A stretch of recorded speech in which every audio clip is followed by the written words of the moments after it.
Então, Sim. achei bem interessante você falar que você trabalhou considerando um posicionamento favorável ao marxismo e também hoje você poderia trabalhar de uma forma contrária. Isso dá uma certa Isso. liberdade acadêmica, né?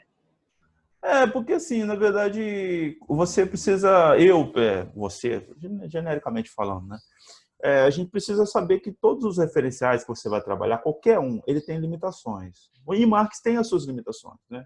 Até porque ele não consegue dar conta de tudo. Então, por exemplo, essas questões da subjetividade, da antropologia filosófica, dessa questão que a gente chama na igreja de espiritualidade e tal, o marxismo ele não consegue dar conta, porque ele está muito preso naquele debate econômico, tal, do materialismo histórico dialético, que é a proposta dele, né? Dentro de um mundo, né, do século XIX e tal, saindo de um hegelianismo que é praticamente um sistema perfeito, né? Sob o ponto de vista epistemológico, a dialética hegeliana não tem onde você quebrar, né? O Hegel, ele é praticamente, na minha visão, ele é o maior filósofo, né? Ele é o colosso da filosofia. Depois que eu estudei Hegel a fundo, que foi no mestrado, que eu conheci um professor, inclusive, ver se eu te indico ele para fazer uma live ou falar sobre religião em Hegel com ele no YouTube, no Facebook lá. Tá bom. Depois que eu conheci a dialética do Hegel, depois que eu vi a grandeza do pensamento do Hegel, eu assim é um filósofo que é assim apaixonante. A obra do Hegel é assim monumental, mas também tem seus defeitos, né? O Hegel ele é racista, ele é colonialista, ele é preconceituoso, ele é eurocêntrico, mas ele é um homem do século dele, ele é um homem do tempo dele. Mas do ponto de vista Kant e Hegel, do ponto de vista da lógica, da epistemologia, não tem como você quebrar, né? A dialética hegeliana não tem como. Então, o Marx é um leitor do Hegel nato, é um aluno de Hegel, um hegeliano de esquerda. Então, dentro da proposta do materialismo histórico dialético, dentro da crítica que ele faz, por exemplo, você pega ali os Grundrisse, você pega o Capital, a descrição que ele vem fazendo da mercadoria até chegar no trabalhador, aquilo ele está falando da nossa vida, ele está falando da realidade, ele está descrevendo, ele está dissecando o cadáver do capitalismo. Só que tem questões ainda mais profundas do que isso. Não basta porque o Marx ele desvela um sistema, mas não basta só desvelar esse sistema.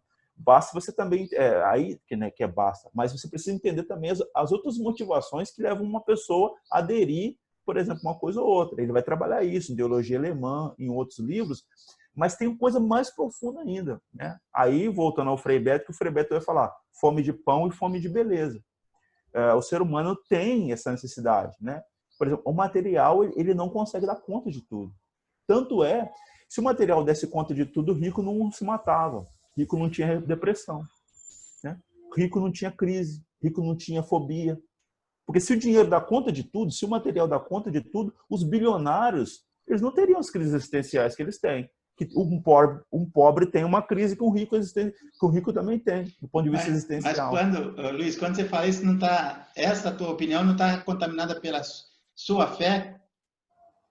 Não, e aí eu não estou nem falando de fé, estou falando de subjetividade, a Uhum. construção subjetiva, né? Ok.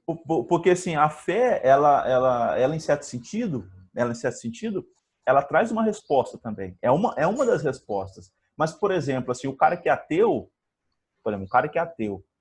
ele tem a subjetividade dele. Ele pode não acreditar no sacrifício de Cristo, mas ele acredita na música, na arte, na Sim. literatura. Aquilo alimenta a subjetividade dele. O Karl Barth, no livro Introdução à Teologia Evangélica, ele vai descrevendo, assim, bem no começo, nas primeiras páginas, ele vai falar assim: não há ser humano que não tenha seu Deus ou seus deuses dentro de si como objeto secreto e de seu mais íntimo desejo e tal. Todo mundo tem, né? Tem um outro teólogo que chama Chesterton que fala o seguinte: o problema para mim não é o cara ser ateu. O problema é o cara falar que é ateu, acreditar em duende, acreditar na sorte, acreditar na ciência. Então, todo mundo acredita em alguma coisa, né? Todo mundo tem essa subjetividade. Você pode nutrir isso de uma coisa, de uma maneira ou de outra. E o Marx não dá conta disso. Não dá. Depois quem vai vir falar a escola de Frankfurt, de outras pessoas, sobretudo essa questão da antropologia, por exemplo, né? E aí isso fica muito claro se a gente fizer uma leitura da Revolução Russa. O que acontece na Revolução Russa, por exemplo? Se você pega para estudar historicamente a Revolução Russa. Eu tenho um livro de um rapaz aqui, E se bobear, eu tenho o e-mail dele. Se você quiser, depois eu te passo em off. O nome dele, do cara, é Fábio Régio Bento. E ele escreve um livro chamado O Socialismo Pós-Ateísta do Frei Beto. Eu tive contato com esse livro, tal, por questão de autor e tal. E ele vai dizer o seguinte, o Marx não era ateu. O Marx não era ateu. Quem era ateu? O Lênin. O Lênin tinha um problema muito grande com a religião, de ascendência judaica e tal. E a religião oficial na Rússia era a religião ortodoxa. Então, a partir de Lênin, o ateísmo começa a ser incorporado como filosofia do marxismo. A partir de Lênin. Então, Marx não prega isso, né? E depois o Gramsci retoma e fala que a religião é importante para o processo de mudança social. Mas o Marx ele não tem essa premissa. O Lênin, por uma questão pessoal, tem. E isso é jogado na Revolução como pré-condição para se assumir uma revolução. Pois bem, a Rússia, a União Soviética, ela passa assim esse período não lembro se é 70 anos, alguma coisa nesse sentido, sufocando, perseguindo e acontecendo o que aconteceu, que todo mundo sabe o que aconteceu com a religião na Rússia. Você vai hoje na Rússia, o índice de crescimento da religião ortodoxa chega a não sei quantos 1000%. Por quê? Daquele pessoal que foi sufocado. Aí eu te pergunto, por quê? Se o sistema dava conta de tudo? Por conta da subjetividade.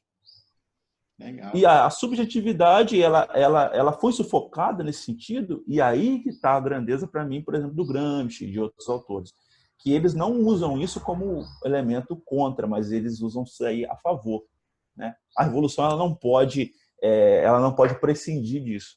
Ela tem que saber lidar com essas dicotomias. E aí, só para fechar, por exemplo, assim, você não me perguntou, mas eu vou falar, né? Você não entrou nesse debate, mas eu vou falar, ainda que você não tenha entrado. Qual que é o maior erro da esquerda no Brasil? Por que se perdeu a eleição em 2018? A esquerda, a centro-esquerda, não sei lá quem.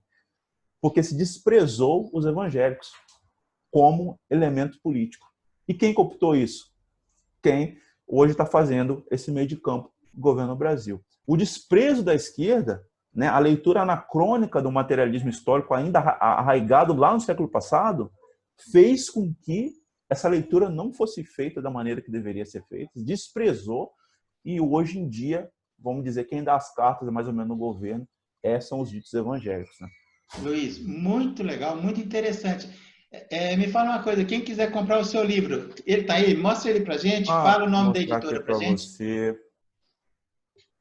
Levanta mais um pouquinho. Isso aqui está pegando luz, ó. Aqui, ó. Beleza. A editora Saber Criativo? A editora Saber Criativo, de Campinas, da professora legal, Regina. Já deu aí, já dá para eu colocar aqui depois. A professora Regina Sanches, né? Que se ela estiver vendo essa entrevista, assim, eu gosto muito dela. Apesar que eu nunca conheci ela pessoalmente. A gente se corresponde só virtualmente. E a gente tem parcerias em outras frentes, fora essa questão da editora. E, assim, gostaria de mandar um abraço. Tenho uma consideração muito grande por ela, por toda a família. Se compra no site da editora Saber Criativo. Legal. Você está escrevendo um outro livro? Como é o nome desse outro livro que você está escrevendo? Na verdade, esse livro eu já escrevi, né? Ele só falta ser publicado. Uhum. Ele já está com eles lá, que chama Teologia Pastoral e Direitos Humanos. Quando quando a Saber Criativo soltar o livro, você me avisa, vamos fazer um bate-papo em cima dele também? Sim. E eu ainda tenho um outro ainda que a gente estava tentando lançar, que era sobre a revolta dos camponeses, os anabatistas, né? Eu trabalhei a figura do Thomas Mintzer. E onde é que está esse livro? Não, esse livro é na Saber Criativo também. O professor Sidney trabalha a questão da liberdade do indivíduo, a liberdade do indivíduo no movimento anabatista, se não me falha a memória, e eu trabalho a figura do Thomas Mintzer como um teólogo da revolução, né? Como o Ernest Bloch vai chamar ele de socialista, né? O comunista. Mas esse livro está para sair também? Aí ele estava no prelo, mas aí agora essa questão da Covid, né? Aí quebrou tudo, né? A gente não sabe como é que vai ficar o mundo agora. A gente não sabe, mas... Tá certo. Mas a gente vai voltar a falar outras vezes. Legal, cara. Mas você falou do Rubem Alves. Eu trabalhei 30 anos no Banco do Brasil e ele tinha conta na agência aqui em Campinas que eu trabalhava.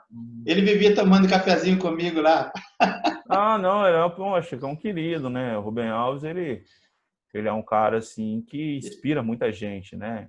E ele também... Quando ele estava para morrer, eu dava aula na Universidade Corporativa do Banco do Brasil e tinha encontro de educadores. Ah, e quando ele estava para morrer, ele estava mal já, assim, ele foi fazer uma palestra para a gente, ele punha a mão na cabeça assim, eu percebi que ele estava indo embora. Ele esquecia as coisas. Tudo. É Não, legal. é um grande. Embora, né, ele tem textos dizendo que não é mais teólogo, tal, não sei o quê, mas para nós ele sempre vai ser o Rubem Alves, sempre vai ser teólogo. Né? E não importa o que ele diga, ele é maior que ele. Luiz, ó, quero te agradecer muito pela disponibilidade para bater esse papo com a gente, muito interessante. Então, muito obrigado. Quando você lançar os próximos livros aí, você me avisa, a gente vai voltar a conversar sobre eles, tá bom? Bom, obrigado, eu que agradeço o convite, foi muito bom, acho que proveitoso aí o papo, né? E espero tendo tempo, né? E também tendo a sua agenda aí a gente voltar a falar sobre outras coisas, né? Porque eu falo sobre várias coisas, né? Não escrevo só isso, escrevo outros textos também e a gente pode, assim, sendo do interesse aí do canal seu, a gente pode voltar a conversar. Muito Legal. obrigado. Eu que agradeço. Um abração, viu? Valeu, abraço.